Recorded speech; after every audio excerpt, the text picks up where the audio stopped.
Hi and welcome!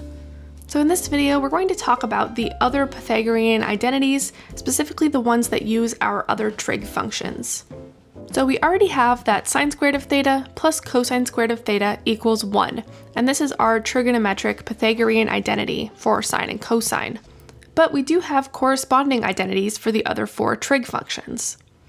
So my plan is to just write them here for you and tell you what they are, and then you can stick around through the rest of the video to get the proofs if you want. But if you're not interested in where these came from, that's okay, I'll just write them here. I just do want to highlight that I actually only ever remember the sine squared plus cosine squared equals 1 identity, and I use this to derive the other ones so that I don't have to memorize them. So if that's something you're interested in, it might be fun to stick around. So our additional identities look like the following. We have tangent squared of theta plus 1 equals secant squared of theta. So this identity uses tangent and secant. Then we have 1 plus cotangent squared of theta equals cosecant squared of theta. And so this one uses cotangent and cosecant. Remember, like the sine squared plus cosine squared identity, you can manipulate these in whatever way you want by adding or subtracting things across the sides of the equality, as long as you're following basic math rules for how that is allowed to happen. But this is the standard form of these identities that you'll typically see if you're looking up like trigonometric identities. So alright, let's go through the proofs of how these work. So we come up with both of these identities by starting with the identity we have, the sine squared plus cosine squared equals 1. So I'm going to prove the first identity with tangent and secant, and to do this I'm going to start with my sine squared and cosine squared identity. So I'm starting with the fact that sine squared of theta plus cosine squared of theta equals 1. Then what I'm going to do is to divide everything by cosine squared. So if we were doing this formally, we might need to be careful about dividing by cosine, because cosine could be 0 and we can't divide by 0.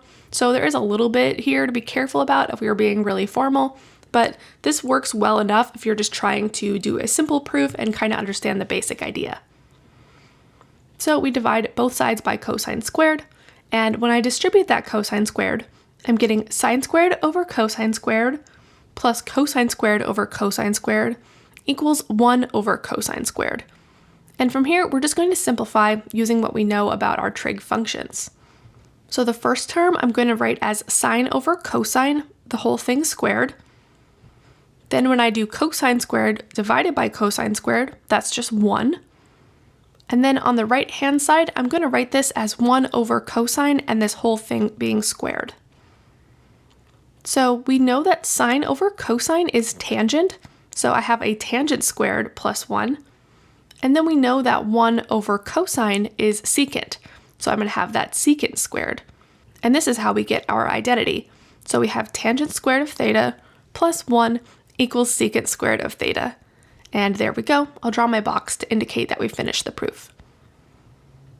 So this is how I actually remember this identity. I try not to memorize it. I just start with sine squared plus cosine squared equals 1, and I divide by cosine squared and see what I get.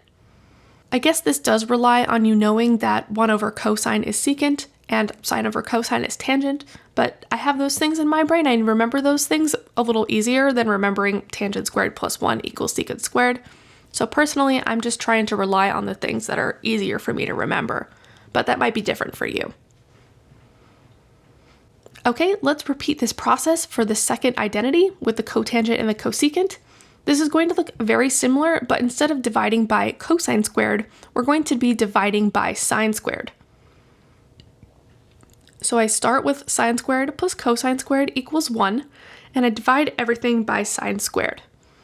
When I distribute that sine squared, I'm getting sine squared over sine squared plus cosine squared over sine squared, and this is equal to 1 over sine squared. Then I use what I know about these trig functions, so sine over sine, or sine squared over sine squared, is just 1. Then cosine over sine is cotangent, so I'm getting a cotangent squared. And then 1 over sine is cosecant, so I'm getting a cosecant squared. And there we go, that's our second identity. 1 plus cotangent squared of theta equals cosecant squared of theta. All right, that's it for this video. Thanks so much for watching, and I will talk to you in the next one.